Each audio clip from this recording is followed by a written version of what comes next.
Bismillahirrahmanirrahim. Assalamualaikum warahmatullahi wabarakatuh.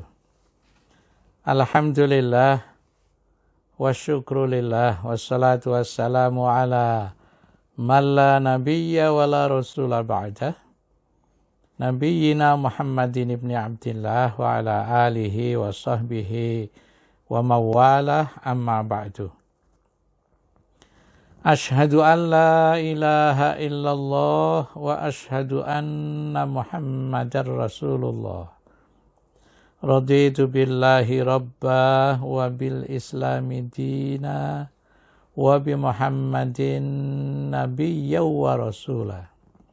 Rabbi zidni ilman nafi'a warzuqni fahma wa hukma wa alhiqni bis salihin. Amin. Alhamdulillah, puji syukur kita panjatkan kepada Allah Subhanahu wa Ta'ala yang memberi kesempatan kepada kita pada kali ini untuk membahas Asmaul Husna. Kali ini akan kita bahas Allah Al-Qabidh, Allah yang Maha Pengendali, Allah yang di dalam mengendalikannya itu antara lain dengan menahan sesuatu. Ada beberapa catatan terkait dengan Allah Al-Qabidh ini, sebagaimana pernah kita bahas di dalam Al-Musa'ir. Al-Qabidh ini adalah 4 Asmaul Husna yang disebut oleh Rasulullah Sallallahu Alaihi Wasallam di dalam hadisnya, yaitu Al-Musa'ir, Al-Qabidh, Al-Basit, Al-Razzaq. Khusus untuk Al-Qabidh ini, menyebut Al-Qabidh akan lebih sempurna bila diikuti dengan menyebut Al-Basit. Karena Allah tidak hanya menahan, tapi juga melapangkan, mencurahkan. Jadi dua-duanya kita sebut, bahkan Prof. Quraisy di dalam kitab bukunya Asmaul Husna menyebutnya dua nama ini dalam satu pembahasan. Berbeda dengan An-Nabulusi yang membahasnya masing-masing, Al-Qabidh sendiri, Al-Basit sendiri.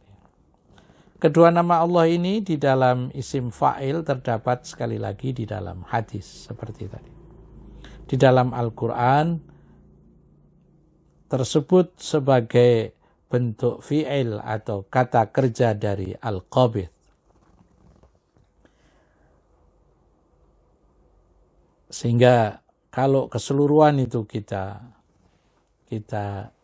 rumuskan, apa Allah Al-Qabidh itu adalah Dia yang menahan rizki dan menahan hal-hal lain dari hambanya dengan cara yang sangat halus dan cara yang sangat bijaksana. Bil lutfi wal hikmah. Termasuk menahan ruh pada saat kita meninggal, ruh Allah tahan. Pada saat kita tidur, Allah menahan ruh kita, dan ketika kita bangun, ruh itu dikembalikan lagi oleh Allah. Itulah Al-Qabidh. Jadi Al-Qabidh terkait dengan rizki, juga terkait dengan ruh. Makanya kalau kita bangun dari tidur, doa kita adalah Alhamdulillahilladzi ahyana ba'da ma amatana. Mengapa ba'da ma amatana? Karena kita ketika tidur itu sesungguhnya mati. Dan kalau mau merasakan kematian ya tidur itu, katanya. Hanya bedanya setelah kita bangun, dikembalikan lagi ruh kita, maka kita puji Allah, kita bersyukur kepada Allah. Hal lain yang Allah tahan adalah yang harus kita ketahui bahwa maksud Allah menahan itu adalah sebagai ujian. Dan kalau di dalam ujian itu kita tetap menjadi orang baik, meskipun rezekinya sempit, kemudian kita tidur susah misalnya, bangun juga susah, tapi tetap bersyukur kepada Allah, Allah berjanji akan melampangkan kalau kita mengikuti petunjuknya. Jadi cara kita untuk mendapatkan hal yang sebaliknya, yaitu al-basit, karena al-qabid ini ujian, maka ikuti petunjuk Allah. Dan ada hadis Rasulullah yang menyatakan, yang intinya sudah pernah kita bahas, terkait dengan al-qabid ini, bagi Allah adalah menahan supply. Suatu ketika Allah membuat panen gagal misalnya, itu termasuk perbuatan Allah atau implementasi dari sifat Allah, al-qabid. Maka ketika itu kita harus mengikuti petunjuknya, tetap berbagi dan peduli kepada sesama, ringan sama kita jinjing, berat sama-sama kita pikul. Bukan mencari untung yang sebesar-besarnya ketika orang lain dalam kesulitan. Itu namanya mencari keuntungan dalam kesulitan orang lain. Selanjutnya Allah di dalam surah Al-Baqarah ayat 245 itu, A'udzubillahi minasyaitonirrajim, Bismillahirrahmanirrahim.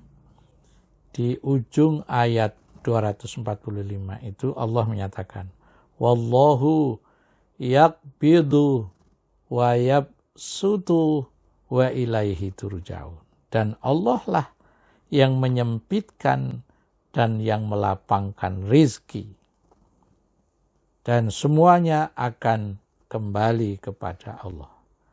Bagaimana supaya kembali kepada Allah itu kita mendapatkan janjinya tadi, janji yang lain adalah surga misalnya.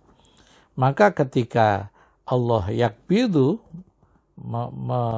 menahan rizki kita sehingga kita masing-masing harus mengencangkan ikat pinggang, maka kita dengan mengencangkan ikat pinggang itu tidak dimaksudkan supaya kita menahan atau menimbun.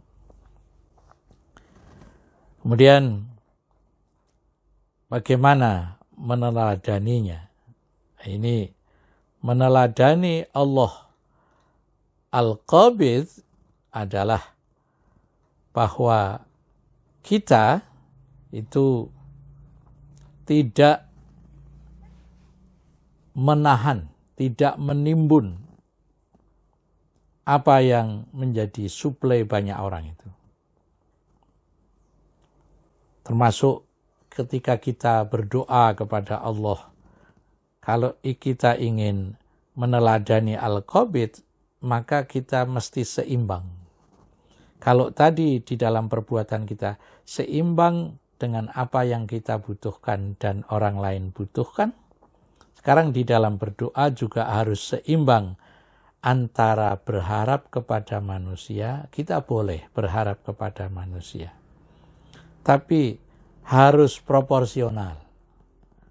Berharap yang harus semaksimal mungkin itu adalah berharap terhadap rahmah Allah. Nah, misalnya kita berharap bisa ditolong oleh seseorang, boleh. Tapi jangan lupa, kita juga mengimbangi harus memohon Allah memberikan rahmatnya.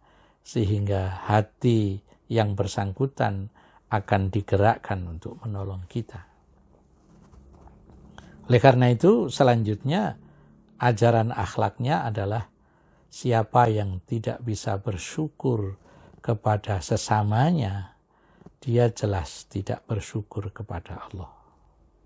Karena Allah menjadikan sesama itu sebagai bagian dari menjalankannya al-qabid itu atau al-basit itu. Kemudian yang berikutnya lagi, kita bisa jadi terhadap orang ketika kita berdoa itu berputus asa terhadap mereka, terhadap orang yang kita mintai tolong itu. Tapi jangan lupa, Anda harus mengingat secara seimbang ada surga Allah. Jadi kalau Anda dengan keadaan susah, kalau di dalam ayat lain disebutkan wadharra, kalau longgar itu sarra, Anda tetap dengan mengharap surga Allah, Anda berinfak. Itulah doa juga seperti itu. Kita antara putus asa terhadap orang dan mengharap surga Allah, itu harus kita lakukan secara seimbang. Dan selanjutnya, untuk menutup pembahasan ini, saya kutipkan ajaran yang intinya adalah ketika Allah Subhanahu wa Ta'ala memberi atau tidak memberi atau tidak memberi itu jangan lupa, itu hanya perspektif kita. Sesungguhnya Allah terus memberi kepada kita. Tapi sudut pandang kita kadang-kadang, ini Allah kok tidak memberi. Itu bolehlah perspektif itu dipergunakan. Tapi kita mesti menemukan hikmahnya. Dan ketika kita menemukan hikmahnya itu, maka kita tidak diberikan apapun oleh Allah Subhanahu wa Ta'ala itu, maknanya bisa sebaliknya. Seperti orang bisa menyatakan, kalau saya ini anaknya orang kaya, saya banyak fasilitas, lalu terlena dengan fasilitas, saya mungkin tidak bisa seperti sekarang ini. Kita menemukannya setelah perjalanan itu berlalu. Karena saya merasa sebagai anaknya orang yang pas-pasan, maka saya belajar keras, dan dengan belajar keras itu kita baru ngerti bahwa ditaruhnya kita pada orang tua yang pas-pasan itu menjadikan kita punya ketangguhan, punya kerajinan di dalam belajar, sehingga apa yang Allah berikan itu sekarang ini pada saat. Kemudian terakhir ingin saya sampaikan bahwa di antara penyebab tertahannya rizki Allah adalah mengagumi diri sendiri. At-ta'ajjub di dalam bahasa Arab. Dan yang kedua adalah berlaku syirik, menyekutukan Allah Subhanahu wa Ta'ala. Demikian, mudah-mudahan semua ajaran dapat kita jalankan sesuai dengan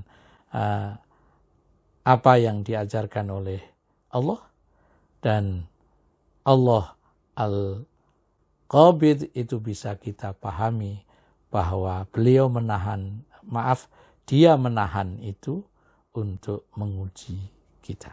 Wallahu a'lam bishawab. Wassalamualaikum warahmatullahi wabarakatuh.